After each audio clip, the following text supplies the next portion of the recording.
আমার এই আঙুর গাছটি যখন প্রথম মাচায় উঠল, আমি ভেবেছিলাম ব্যাস আমার সব কাজ শেষ।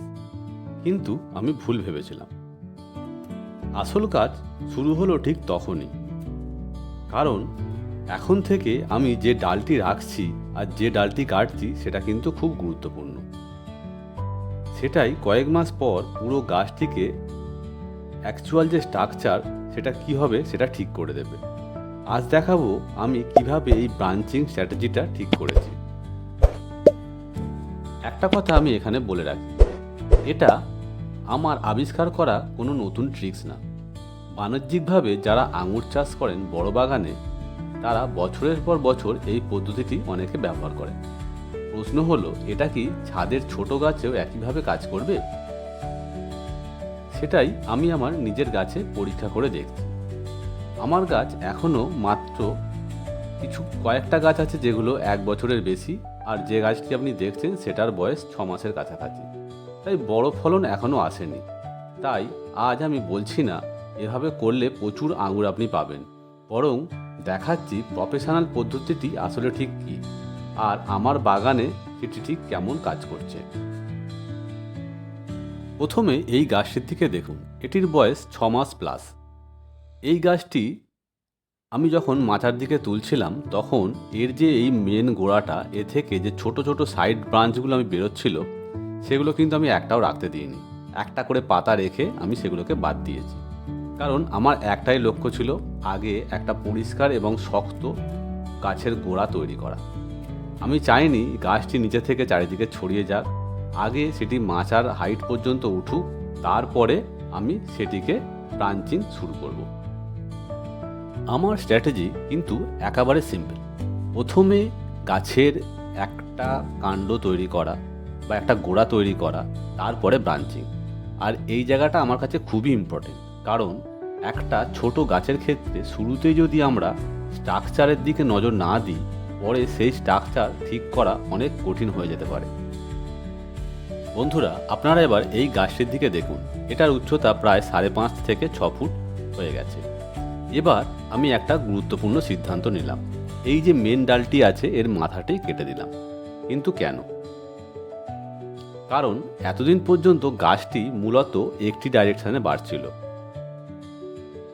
আমি যেটা চাইছিলাম, এই একটা ডিরেকশানে এই যে গাছের বৃদ্ধিটা মাচার ওপরে ওঠার পরে আমি ঠিক গাছের যে মেন যে ডগাটা সেটাকে কেটে দিলাম। এবার গাছটিকে দুদিকে যাতে সমান পরিমাণে বাড়তে পারে সেই জন্য দুটো ডাল দুদিকে আমি বাড়তে দিলাম। আর এখন দেখলে পুরো স্ট্রাকচারটা অনেকটা ওয়াই শেপের মতো লাগবে। এবারে আপনারা তো প্রশ্ন করবেনই, এই ডাল দুটিকে দুদিকে কেন এইভাবে বাড়ানো হচ্ছে? শুধু মাচাকে সুন্দরভাবে ভরানোর জন্য তা কিন্তু না। আঙুর গাছকে দুদিকে ছড়িয়ে যেভাবে বড় করা হয় সেটিকে বলা যায় 2 বাহুর মূল শাখা বৃদ্ধির পদ্ধতি। অর্থাৎ কাণ্ডের দুপাশে সমানভাবে এই যে ডালগুলো থেকে আমরা পরবর্তী পর্যায়ে ফলন নেব সেগুলোকে ছড়িয়ে দেওয়ার একটা পদ্ধতি। এর মেন উদ্দেশ্য হলো কাণ্ডের দুপাশে যে ডাল থেকে আমরা ফল নেব সেটা কাঠমের ওপর ছড়িয়ে দেওয়া। এমনভাবে ছড়িয়ে দেওয়া যাতে পরবর্তীতে নতুন কুঁড়ি বা ফল ধরার জায়গাগুলো যেন একটা নির্দিষ্ট পরিকল্পনা অনুযায়ী তৈরি হতে পারে। আর এই যে ডাল বা কুঁড়ি এইগুলো যেন খুব একটা ঘন না হয়ে যায়, তাহলে তারা একে অপরের ওপরে উঠে পড়বে এবং ছায়ার সৃষ্টি করবে, এবং যে ফুলগুলো আসবে সেগুলোকে কিন্তু পলিনেশন হতে প্রবলেম সৃষ্টি করবে। তাই আমাদের লক্ষ্য শুধু ডাল তৈরি করা নয়, আমাদের লক্ষ্য হলো আলো, জায়গা আর ফল ধরার যে জায়গা, সেই তিনটির মধ্যে একটা সুন্দর সামঞ্জস্য বজায় রাখা। এই কারণেই আমি একটা কাণ্ডকে দুদিকে, প্রধান যে ডাল তার দুদিকে সমানভাবে বাড়ানোর চেষ্টা করছি। আগামী সেশনে এই স্ট্রাকচার থেকে ঠিক কী ধরনের ফুটিং বা রেসপন্স আসে সেটা দেখার বিষয়। টেকনিক শেখা এক জিনিস, আর নিজের কাছে সেই রেজাল্টটা দেখা আর এক জিনিস। বন্ধুরা, ভিডিওটি শেষ করার আগে আপনাদেরকে আমার যে পুরনো গাছগুলি আছে যেগুলোর বয়স প্রায় 1.5 বছরের কাছাকাছি, তাতে কিছু আঙুর টেস্ট করার জন্য কিছু আঙুর আমি রেখেছিলাম। যদিও এই সময়টা আঙুর নেওয়ার পর ঠিকঠাক সময় নয়, তবুও আমি এই দুটো থোকা রেখে দিয়েছিলাম, যেটা আপনারা আশা করি ভিডিওতে দেখতে পাচ্ছেন, দেখার জন্য যে আঙুরগুলোর টেস্ট ঠিক কীরকম হয়, আদৌ আঙুরগুলো মিষ্টি হবে কি না। যেটি আপনারা এখন ভিডিওতে দেখতে পাচ্ছেন, এটা হচ্ছে বাইকুনুর জাতের আঙুর। এটা সারা বছরই হয়ে থাকে।